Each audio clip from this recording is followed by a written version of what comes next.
Assalamualaikum warahmatullahi wabarakatuh.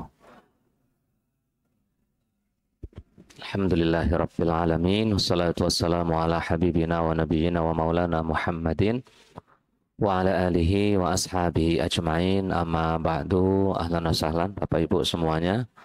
Sehat semua ya Bapak-bapak. Alhamdulillah Ibu sehat semua. Pak Haji udah kelihatan sepertinya. Sehat Pak Haji? Dari Mesir ini ya. Masya Allah, oleh-olehnya Mesir, dari Mesir oleh-olehnya apa ini? Donat loh Pak Haji, Masya Allah. Ya, ahlan wa sahlan Pak Arman. Zidan ada? Alhamdulillah kembali bisa berjumpa dalam kondisi sehat walafiat. Insyaallah semua selalu dijaga Allah Subhanahu wa taala. Amin ya rabbal alamin. Kita lanjutkan kajian Ahad ketiga yaitu kitab Al-Hikam Al-Ata'iyah. Masuk hikmah yang ke-13. Ini hikmah yang sangat berat sekali. Sangat berat. Saya jujur belum bisa sampai tingkatan ini. Tapi ayo sama-sama ngaji ya. Orang ya lumrahnya kalau mau ngajari sesuatu kita sudah ngelakuin ya. Ngajarin nikah harusnya yang sudah pernah nikah. Ngajarin haji umroh harusnya yang sudah pernah haji umroh. Ngajarin parenting harusnya yang sudah pernah menjadi orang tua. Itu Pak Haji Ahmadi ya. Tapi ini saya belum sampai tingkatan ini. Hikmah ke-13. Nggak apa-apa ya. Sama-sama kita pelajari. Jadi kata Ibnu Athaillah Sakandari, bagaimana mungkin hatimu bercahaya? Bagaimana mungkin hati bercahaya ketika gambaran-gambaran makhluk Allah Subhanahu wa taala masih ada atau selalu ada pada kaca-kaca hatinya, pada kaca hatinya.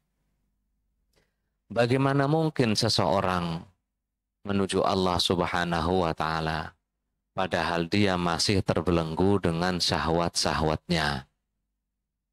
Bagaimana mungkin seseorang bisa masuk menuju taman-tamannya Allah Subhanahu wa taala padahal dia belum bersuci dari hadas besar kelupaannya?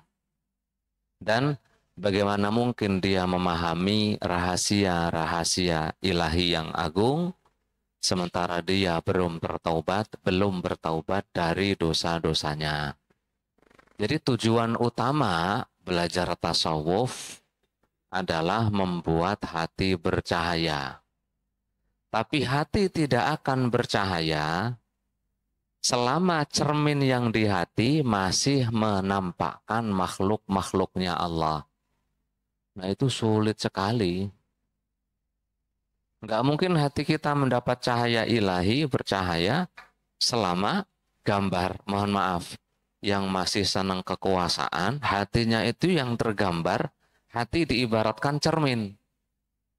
Hati itu ibarat cermin, yang kata baginda Nabi, idza saluhat saluhal jasadu kulluh, wa idza fasadal jasadu kulluh.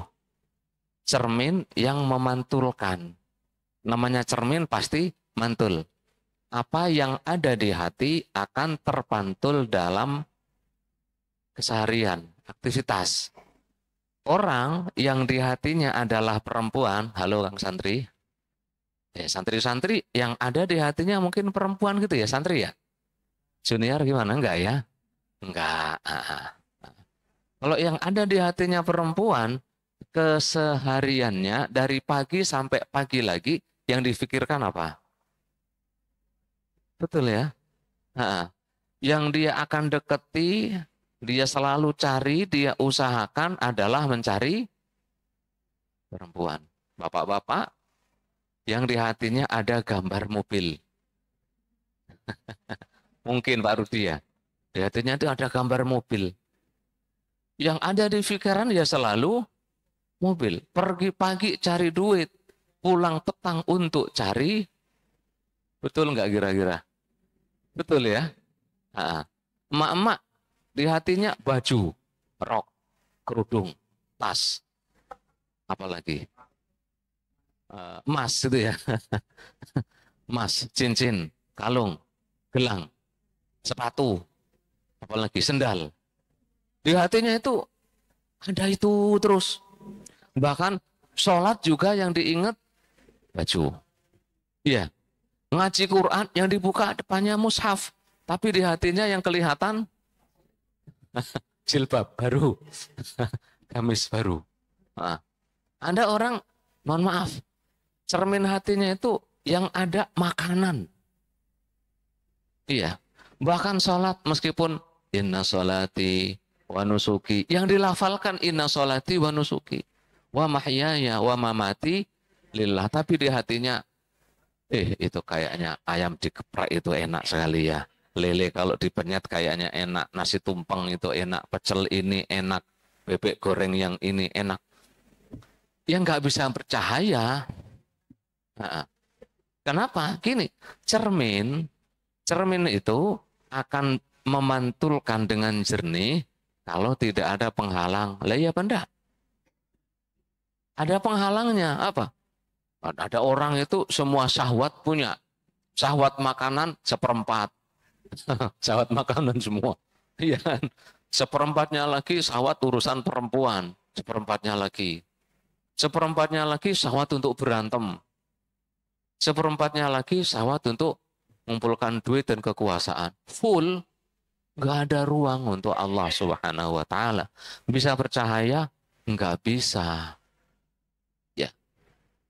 Tujuan utama tasawuf, hati yang bersih, bercahaya. Bagaimana mungkin bercahaya kalau hatinya masih banyak gambaran-gambaran oleh makhluk. Nah kata Ibnu Athaillah, bukan hanya gambaran muntabi'ah. Muntabi'ah itu tercetak. Sulit. Lah berarti kita nggak boleh memikirkan makhluk. Boleh. Yang nggak boleh kalau tercetak. Sekedar mikirkan. Jadi gini, muntabi'ah itu asar yang tidak bisa dihapus. Kayak ya permanen. Nah, manusia laki-laki pengen motor, pengen rumah, pengen mobil, pengen istri, lumrah atau enggak? Tapi jangan sampai di hati terus maksudnya. Pengen, ya pengen. Gitu. Pengen lah pengen. Tapi jangan sampai selalu ada dalam cermin hati. Karena yang ada di hati pasti diaplikasikan. Ini kata Syekh Ramadan Al-Buti. Dalam penelitian, kata beliau, manusia itu berperilaku 70% menggunakan hati dan perasaannya. 30% baru yang menggunakan otaknya. Maling, berantem di jalanan, bertengkar suami, istri, anak-anak yang nauzubillah, yang nakal-nakal dan sebagainya itu. Berantem dengan teman, ribut dengan tetangga, nggak akur dengan teman dan saudara. Itu gara-gara nuruti perasaan. Iya, nggak memakai logika. Seandainya logika orang dipakai, seandainya ya, logika orang dipakai, timbang disalib di jalanan, pasti nggak akan marah. Betul atau enggak? Nggak akan marah. Seandainya logika orang dipakai, tetangga ada yang kaya, ada yang diberi rezeki lebih oleh Allah dibandingkan dia, pasti nggak akan iri. Ya Allah yang punya rezeki, bagi-bagi rezeki terserah Allah. Mau iri? Enggak. Dengki? Enggak. Sudah masing-masing. Kita dibagi, kok dibilang gagah ya enggak, malah cenderung pendek gitu ya. Dibilang gede enggak, malah cenderung kecil. Ganteng juga enggak, malah cenderung ya enggak ganteng lah gitu ya bahasanya. Enggak apa-apa. Mau iri dengan yang ganteng? Ya enggak, harus dibagi-bagi kata Allah, semua makhluk, semua manusia itu ganteng kok ya. Maka untuk khalaqnal insana fi ahsani taqwim. Udah. Jangan kita kira yang diberi Allah duit itu lebih disayangi. Enggak. Kalau hatinya bersih. Kenapa enggak bersih? Enggak percaya. Masih banyak gambaran. Apa yang menyebabkan gambaran itu? Yang menyebabkannya adalah hikmah yang keduanya. Wa kaifa yarhalu ilallah wa huwa muqabbalun bisyahawat. Bagaimana mungkin dia bisa menuju Allah, di hatinya masih banyak keinginan yang sifatnya duniawi, syahwat, kabel, kabala, yakbulu, atau kabbala, yukabilu, itu dari bahasa Arab. Kabel ini kabel tahu ya? Kabel dari bahasa Arab. Jadi selama hati itu masih terbelenggu, terlilit oleh banyaknya keinginan syahwat.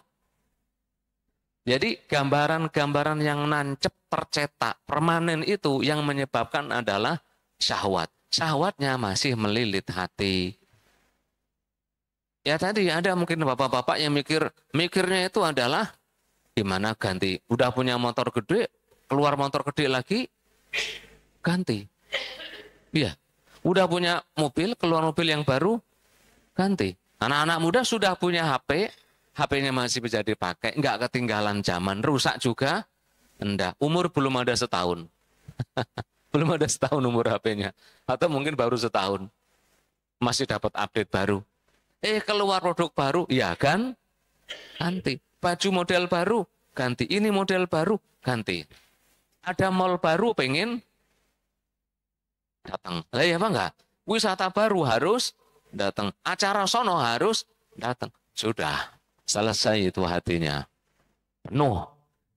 Karena terbelenggu, terikat oleh syahwat. Diikat terus oleh syahwat. Ya sudah, enggak bisa percaya, gelap. Enggak hanya enggak percaya, melainkan justru malah gelap. Biar tidak gelap, biar tidak diikat oleh syahwat, bagaimana? Ya dua rumusnya. Bagaimana mungkin bisa masuk hadrat Allah, bisa ihsan. Ini tingkatan yang enggak tak bilang, saya juga belum nyampe.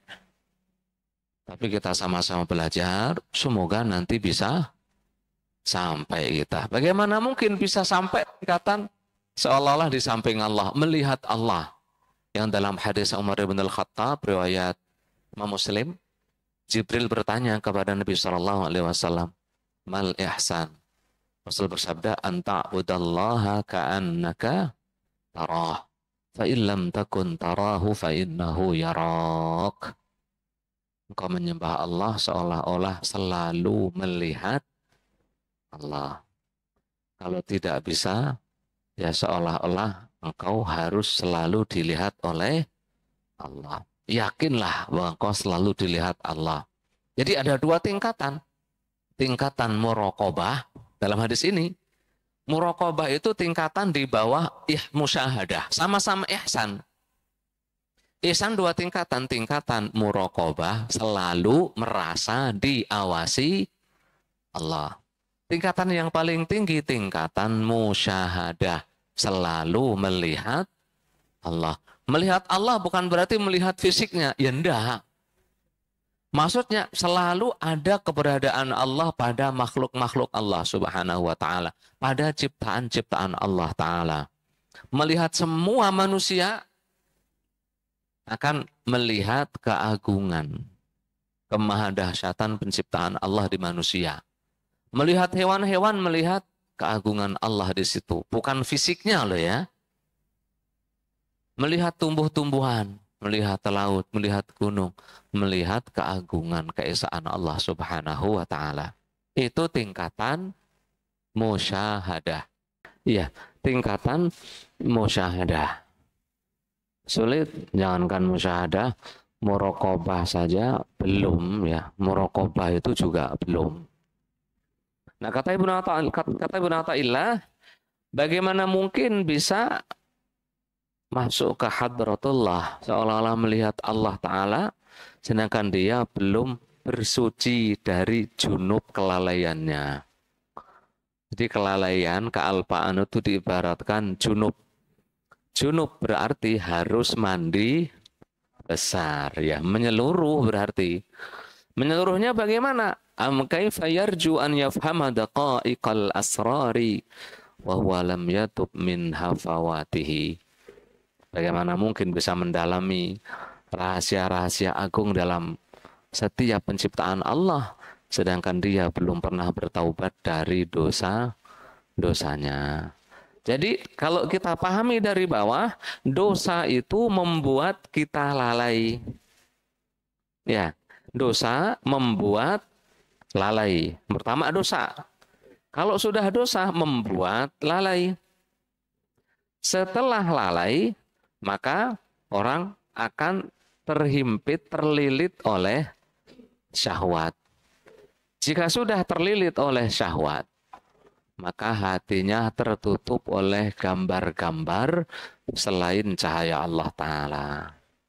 Ingin hati bercahaya, stepnya dari awal kudu taubat. Taubatnya taubatan, iya, taubatan nasuha. Paham ya? Dari apa? Dari semua dosa, mau besar ataupun kecil. Yang kecil, taubat pada Allah Subhanahu wa Ta'ala dengan banyak istighfar, sholat 5 waktu, laki-laki berjamaah, perempuan segera sholat di awal waktu, baca Quran, sedekah, dan sebagainya. Menghapus dosa-dosa kecil. Dosa besar bertobat pada Allah Subhanahu wa Ta'ala. Jika ada sangkut paut dengan manusia, minta maaf kepada yang ada sangkut pautannya dengan kita. Jika memang membawa kabur duit orang tersebut dibalikkan. Jika pernah makan harta orang, minta diikhlaskan. Pernah bawa kabur harta orang, dibalikin, minta diikhlaskan, diganti, dan sebagainya. Kalau sudah taubat, dilihat apa yang membuat lalai. Zaman sekarang yang paling banyak membuat lalai adalah tempat belanja dan medsos. Tempat belanja dan medsos. Bisa jadi emak-emak sehari itu 2-3 jam untuk mantengin toko belanja online. Betul, Bu? Hah? Enggak. Oh, kurang. 2 jam kurang. Kurang. Kurang berarti. Habis yang dilihat itu. Kalau enggak toko belanja berarti medsos. Medsos apa? Yus embuh. Habis waktunya membuat lalai. Nah, udah tahu semangatnya pengen nge-share. Kira-kira kalau sampean nge-share itu ada yang buka atau enggak? Dari 100 orang ada yang buka enggak kira-kira? Saya ini paling males buka share-sharean grup. Termasuk saya ini. Kadang pagi-pagi itu udah ada berapa ratus pesan. Ya Allah, semuanya cuma link ke Instagram, link ke TikTok, link ke, saya nggak punya itunya, TikToknya nggak punya, Instagramnya nggak punya apa, langsung pencet hapus semua, udah beres gitu ya. Kadang dilihat share-sharannya itu yang sono ngujat sini, ya udah pencet hapus semua, kecuali yang bagus-bagus baru kasih bintang gitu. La ilaha illallah. Nah, apa yang membuat kita lalai? Ayo ditinggalin. Ya, kata baginda Nabi Shallallahu Alaihi Wasallam, min husni islamil mar'i tarkuhu mala, yakni bagi seorang, mohon maaf nih, kita sudah mulai tua Pak Rudi ya. Pak Rudi ada 40 tahun. Lebih dikit ya. Sama kita ya berarti ya, 40 tahun. Lebih dikit gitu ya. Pak Muhdir ada 50. Baru mantu ya udah, pastinya sudah lebih lah ya. Baru mantu kemarin kan itu. Pak Arman berapa? Ada 40. 56. Ini Masya Allah lah udah 56 ya.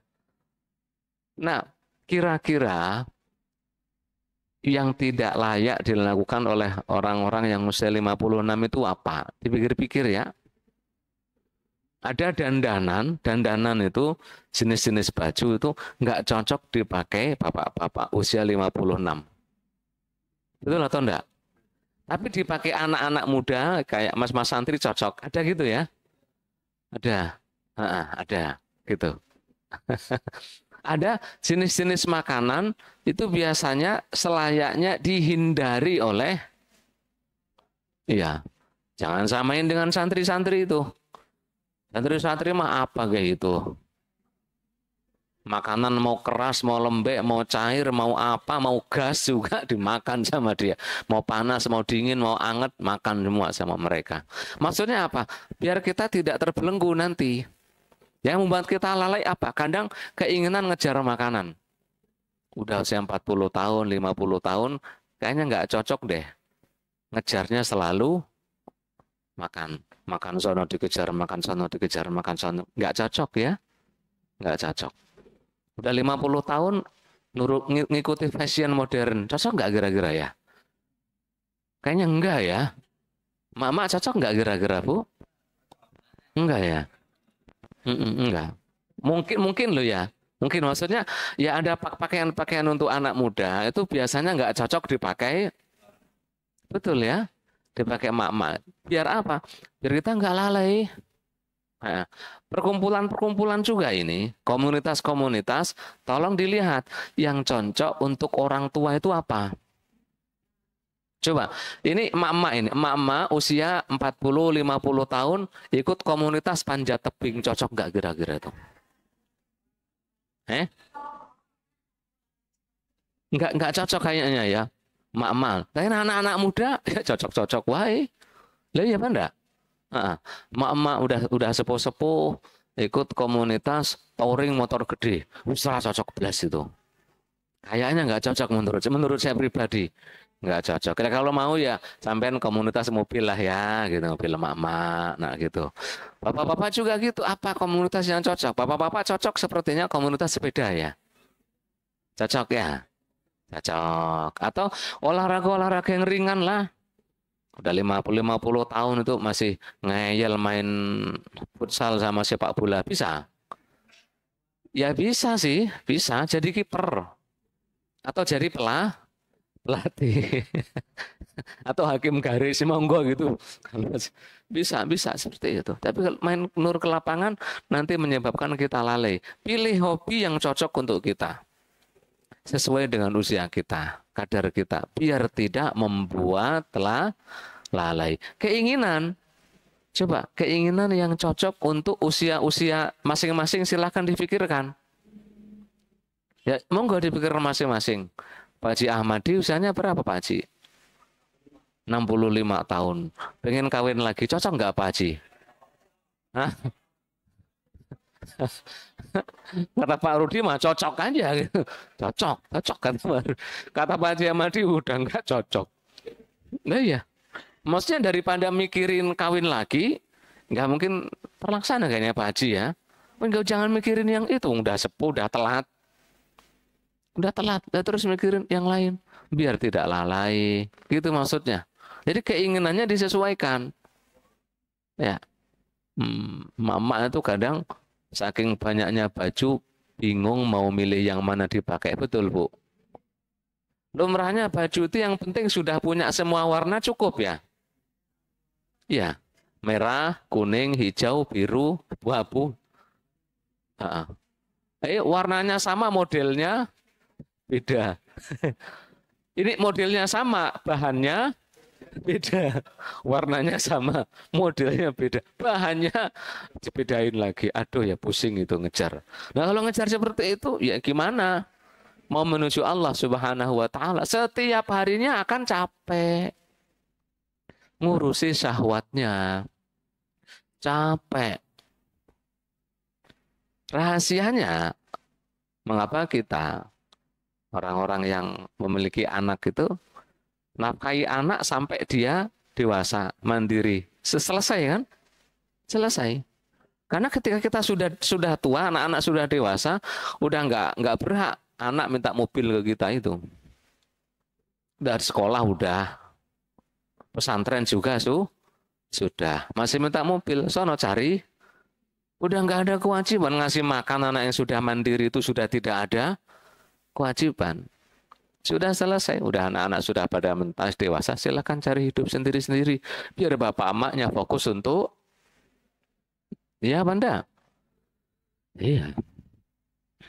Ya, sesuai umur masing-masing, monggo ya, dipikirkan. Jangan berlebihan mengejar syahwatnya. Setiap orang punya syahwatnya masing-masing.